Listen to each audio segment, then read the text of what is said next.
২,০০০ পাউন্ডের বিনিময়ে যুক্তরাজ্যের রেসিডেন্সি বিক্রি হয়, এমন একটি খবর প্রকাশ করেছে বিবিসি নর্দার্ন আয়ারল্যান্ড।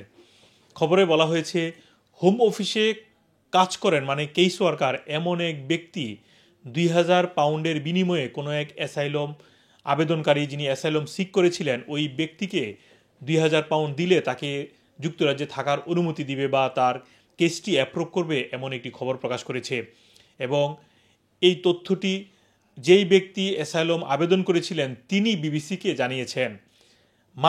গত মার্চ মাসে ওই হোম অফিস থেকে ওই কেস ওয়ার্কার অ্যাসাইলমকারীকে ফোন দিয়েছিলেন। তবে প্রথমে তিনি ভেবেছিলেন এটি একটি স্ক্যাম। পরবর্তীতে ভিডিও কলের মাধ্যমে ওই কেস ওয়ার্কার এবং এই অ্যাসাইলম যে আবেদন করেছেন তাদের মধ্যে কথোপকথন হয় এবং ভিডিও কলের মাধ্যমে তিনি বুঝতে পারেন হোম অফিস যে ধরনের সফটওয়্যার ইউজ করেন সেই সফটওয়্যার তিনি ব্যবহার করছেন দেখেই তিনি বুঝতে পারেন যে এটি হোম অফিস থেকেই এই ফোনটি এসেছে। এই এই কারণে এই প্রতারণার কারণে হোম অফিসের যে কেস ওয়ার্কার রয়েছে তাকে অ্যারেস্ট করেছে পুলিশ এবং তাকে হোম অফিসের কর্মকর্তা হিসেবে তাকে সাসপেন্ড করা হয়েছে। এবং যে ব্যক্তি এই বিবিসিকে এই তথ্যটি জানিয়েছেন বা অ্যাসাইলমকারী তার একটি ছদ্মনাম ব্যবহার করা হয়েছে রেনাস। তিনি যেটি আপনাদেরকে বললাম মার্চ মাসে তাকে ফোন করা হয়েছিল এবং ২,০০০ পাউন্ড দিলে তার আবেদনটি অ্যাপ্রুভ করা হবে। এবং ওই কেস ওয়ার্কার জানিয়েছেন যারা অ্যাসাইলম আবেদন করে থাকেন শতকরা ৯৫% অ্যাসাইলম আবেদনকারীদের আবেদন রিফিউজ হয়ে থাকে এবং তাকে ২,০০০ পাউন্ড দিলেই তার আবেদনটি মঞ্জুর করা হবে এবং তাকে এদেশে থাকার অনুমতি দেওয়া হবে।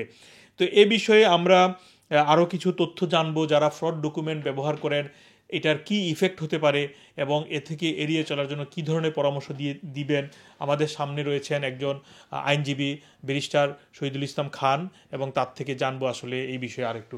কিন্তু আমাদের যদি একটু বলেন যে মানে এই বিষয়টা নিয়ে যদি একটু বলেন, আপনি তো শুনলেন। ধন্যবাদ আপনাকে। আমি বিবিসি নিউজে দেখেছি প্রতারণার খবরটা।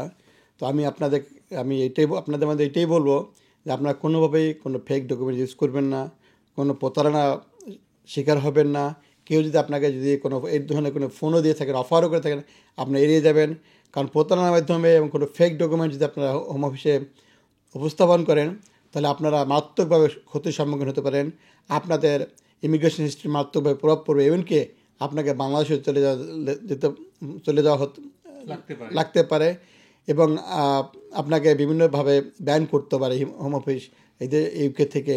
তাই আপনাদের রিকোয়েস্ট করব কখনোই কোনো প্রতারণার আশ্রয় নেবেন না। কেউ যদি অফারও করে থাকে তাহলে আপনারা কোনোভাবেই এই প্রতারণার ফাঁদে পা দিবেন না।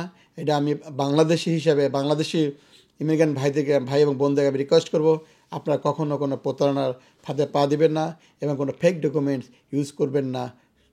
এইটা ধরেন মনে করেন যে আমার কথাটা হচ্ছে যে এটা তো হোম অফিস থেকে ফোন করছে ঠিক না, বা যেটা আমরা দেখলাম এক্ষেত্রে যদি কেউ সুযোগটা নেয় সেও তো সমান অপরাধী নাকি? জি, মানে কি মানে তারও তো অপরাধ সমান হবে ঠিক না? ডেফিনেটলি আপনার চুরি করা এবং চোরকে প্রশ্রয় দেওয়া সমান অপরাধী। তো আপনি সুবিধা নিচ্ছেন এবং যে দিচ্ছেন দুজনই সমান অপরাধী।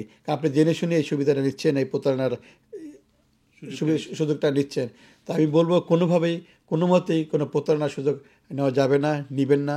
নিলে আপনারা ব্যক্তিগতভাবে অনেক ক্ষতির সম্মুখীন হবেন।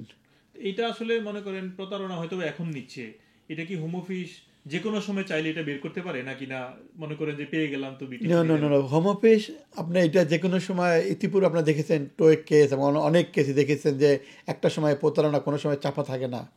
অবশ্যই আপনার যদি হোম অফিস ইনভেস্টিগেট করে এবং কোনোভাবে পেয়ে যায় আপনাকে অবশ্যই আপনি ক্ষতিগ্রস্ত হবেন, আপনি ইমিগ্রেশন হিস্ট্রিতে ক্ষতিগ্রস্ত হবে।